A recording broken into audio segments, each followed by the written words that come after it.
अब मेरी अगली सबसे बड़ी चुनौती है जंगल। यहाँ पेड़ पौधे ज्यादा घने हैं, इसलिए आगे बढ़ना मुश्किल है। यहाँ पर आगे बढ़ना इसलिए आसान नहीं होता क्योंकि बेलीज का जंगल कोई आम जंगल है ही नहीं। ये जंगल आम जंगलों के मुकाबले कहीं ज्यादा खतरनाक है और कहीं ज्यादा घना भी। जमीन पर मौजूद पेड़ और झाड़ियां ज्यादा घने होते जा रही हैं और उनके बीच से गुजरना मुश्किल हो रहा है।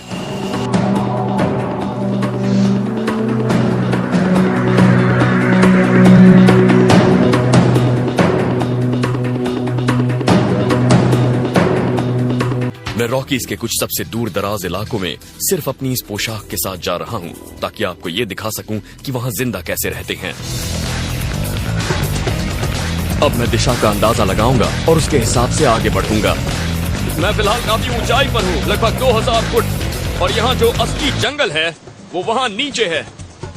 जरा इस जगह को तो देखिए, वाकई ये नजारा बहुत खूबसूरत है, लेकिन साथ ही ये इलाका बहुत ही सुनसान और दूर दराज है। कितनी अजीब बात है, ये जगह जितनी खूबसूरत है उतनी ही ये खतरनाक भी है। लेकिन यहाँ पर काफी हवा है और ये ठंडी जगह है, अच्छा लग रहा है। बोर्नियो में जंगल से बाहर निकलने का सबसे अच्छा तरीका है पहाड़ों से नीचे उतरना। उस तरह से आप जल्दी से किसी नदी या सोते तक पहुंच सकते हैं और बस्तियां भी अक्सर घाटियों में ही होती हैं। यहाँ से बचने का बस एक ही तरीका है, एटलस पहाड़, जो यहाँ से सैकड़ों किलोमीटर दूर हैं। लेकिन इस रेगिस्तानी भट्टी में आप इतना फासला तय नहीं कर सकते। आपको अपने खोजे जाने तक जिंदा रहना होगा, घबराना नहीं। और मैं आपको दिखाऊंगा कि दुनिया की कुछ सबसे खतरनाक जगहों से कैसे जिंदा बचकर निकला जा सकता है। मैं तमाम चुनौतियों का सामना करता हुआ उन जगहों पर भी टिका रहूंगा जहां जान बचाने के सही गुर जाने बिना आप एक दिन नहीं टिक सकते।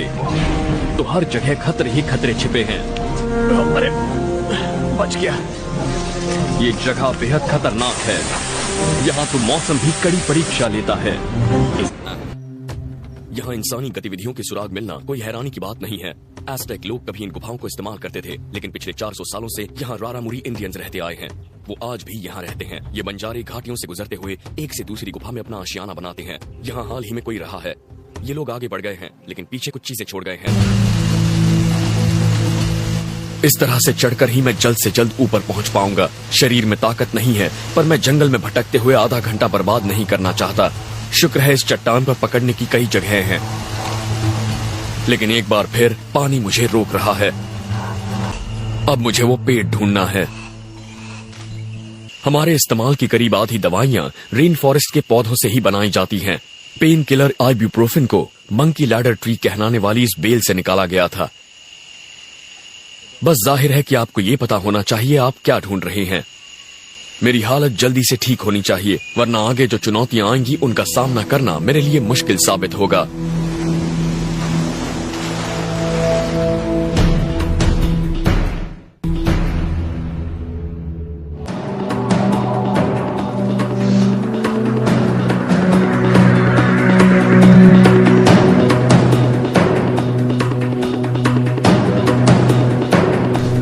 बोर्नियो में हूँ और दुनिया के एक बेहद खतरनाक जंगल से जूझ रहा हूँ। गुफा से बाहर निकलकर मैं पानी के एक सोते तक पहुँच गया हूँ, लेकिन दोनों तरफ से पहाड़ों से घिरा ये 40 फुट का झरना मेरा रास्ता रोक रहा है। वहाँ बादल भी घिरने लगे हैं, लेकिन थोड़ा रुक जाते हैं, पहले इस नजारे का मजा लेते हैं।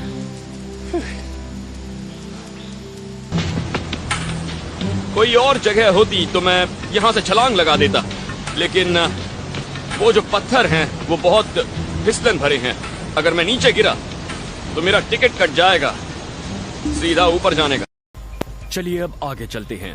संभल कर आना, यहाँ काफी फिसलन है। गुफा से मुझे बाहर जाने का रास्ता तो मिल गया है, लेकिन अगर फिर से जंगल में गया तो वहाँ छिपे खतरों का सामना करना होगा। इसी वजह से मुझे बहुत संभल कर रहना होगा। ये देखिए,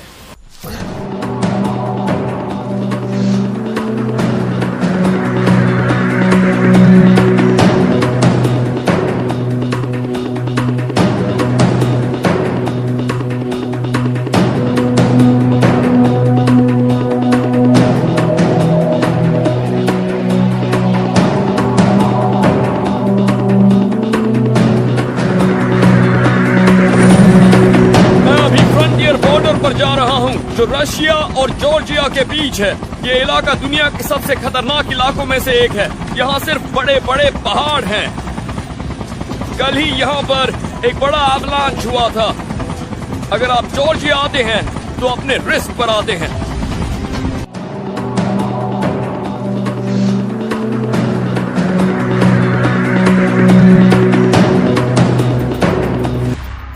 यहाँ तो हालत काफी खराब है। क्या मैं ऊपर जाऊं और पहाड़ी शेर का सामना करूं, या फिर मैं खाई को पार करने की कोशिश करूं? मेरा रोमांच आपके हाथों में है। काफी साहसी फैसला था। शाम होने वाली है और मुझे आराम करने के लिए कोई जगह ढूंढनी है। गुफाएं कुदरती कैंप होती हैं, लेकिन उनमें अक्सर जंगली जानवर रहते हैं, जिनमें भालू भी शामिल हैं। ये खाली गुफा मुझे सुरक्षित लग रही है और रुकने के लिए ये एकदम सही जगह है।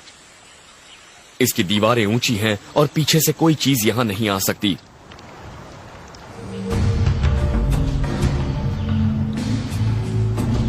मुझे यहां आराम कर लेना चाहिए, क्योंकि मैं ये नहीं जानता कि आगे क्या होने वाला है। मैं जंगल से बाहर आ चुका हूं, लेकिन मैं भालुओं से अब भी घिरा हुआ हूं। वो यहां मछली खाने आते हैं की सख्त जरूरत है। पिछले 2 दिनों से मैंने ठीक से खाना नहीं खाया है और फिर मैं आगे बढ़ने के लिए मुझे इसकी सख्त जरूरत है और मैं इस दावत का भरपूर फायदा उठाऊंगा।